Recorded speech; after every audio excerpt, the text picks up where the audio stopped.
John Wong.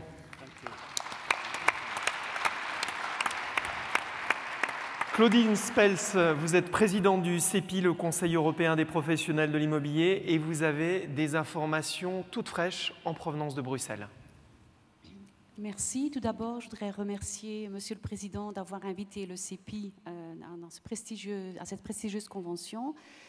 La FNAIM, il faut le savoir, est un membre éminent fondateur du CEPI et à ce titre, elle prouve qu'elle s'intéresse au travail européen qui s'est fait à Bruxelles et constitue le relais vis-à-vis de ses affiliés. Oui, il est vrai qu'il est venu à ma connaissance, il y a 24 heures à peu près, d'une information d'extrême importance pour tous les professionnels de l'immobilier en Europe, en ce sens que la Commission engage les gouvernements en 2013 d'accorder beaucoup plus d'importance à la valeur travail qu'à la valeur de l'immobilier, parce qu'il faut savoir que la valeur travail a pris moins d'importance ces dernières années en termes de plus-value que la valeur de l'immobilier dans les produits intérieurs bruts. Dans ce sens, elle a comme projet de revoir tout ce qui est taxation en matière immobilière. Et là, c'est important pour la France comme pour d'autres pays. Je sais qu'en France, on va penser, mais nous sommes déjà tellement taxés, nous avons tellement d'impôts avec les nouvelles législations, etc. Mais cela, il faut le voir dans un système d'harmonisation européenne et de mettre un peu les différents pays dans un système plus harmonisé en termes de fiscalité. Taxer plus l'immobilier, pourquoi? Parce que selon l'Europe, le fait de taxer l'immobilier, cela a moins d'impact sur la résolution de la crise, étant donné que ça a moins d'impact sur les consommateurs. Taxer plus le travail, c'est une diminution du pouvoir d'achat, donc il y a un impact beaucoup plus direct sur l'économie. En revanche, il ne faudrait pas que cette taxation de l'immobilier, ces nouvelles taxations et cette révision nous amènent à stopper et bloquer le marché immobilier. Il faudra une attention particulière à la révision de tout ce qui est taxation sur les droits d'enregistrement, l'évaluation du revenu cadastral, les accords fiscaux particuliers qui sont accordés à certaines catégories de population, comme par exemple réduction dans l'immobilier pour les jeunes ménages, les taux d'intérêt, les taux zéro, enfin toute une série de mesures qui avaient été mises en place dans certains pays pour favoriser la relance immobilière, et on voit que la Commission s'y intéresse d'une toute autre manière. Il est très important que vous tous, les professionnels de l'immobilier, interpelliez vos députés à ce sujet-là. Vous interpelliez votre syndicat, la FNAIM, pour que la FNAIM se penche sur toutes ces questions et puisse apporter une position claire aux députés européens et à Bruxelles. Tous ces débats vont démarrer en janvier 2013. C'était proche, c'est très proche, c'est demain. Le premier débat aura déjà lieu en 2013, en janvier, fin janvier, au Parlement, pour avoir des décisions par après au niveau de la Commission déjà en mai 2013. Donc il est temps de se mettre au travail. Et j'imagine que vous menez déjà des actions de lobbying, que ce soit à Bruxelles ou à Strasbourg.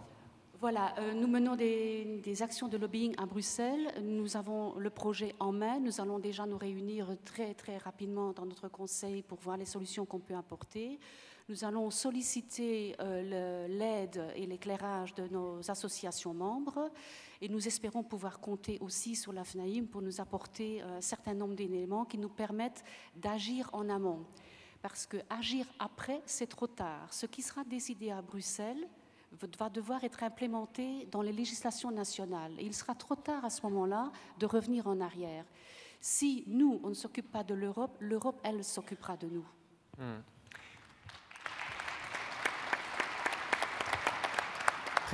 Président, que répondez-vous à Claudine Spels et aux deux autres intervenants, Charles Macmillan et John Wong? Écoutez, je crois que c'est passionnant. Cette table ronde est trop courte parce que j'imagine qu'il y a une multitude de questions dans la salle.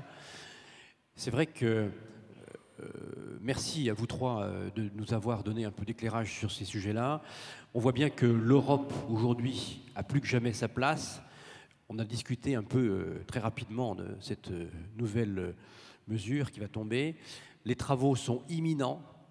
Une fois de plus, l'économie a précédé le politique et nos politiques sont toujours un peu, je leur demande de m'en excuser, mais à la traîne pour suivre les évolutions économiques. On s'aperçoit aussi, et John l'a très bien dit, qu'il faut avoir l'opinion des électeurs avec nous. Donc le message, c'est de bien se faire comprendre, de bien expliquer, de bien utiliser les bons mots pour bien avoir une influence auprès de nos parlementaires qui nous représentent et leur expliquer les problématiques de nos marchés. J'ai bien noté aussi dans les propos de Charles les termes de responsabilité, de régulation, d'adapter le système fiscal. Et je crois que là, on a une vraie responsabilité de chef d'entreprise parce qu'il faut bien que nous fassions comprendre à l'ensemble de nos concitoyens que notre rôle est un vrai rôle régulateur. C'est vrai, Charles, que c'est more easy for you with 1 200 000 adhérents. Forcément, c'est quand même beaucoup plus facile. Ceci étant, nous avons chacun une force politique et je crois qu'il faut la faire mesurer. En tout cas, merci d'avoir appuyé sur ces points qui vont nous permettre, nous, demain, de reprendre le combat. Merci. Merci à vous trois. Vous allez changer de place. Vous allez changer de place.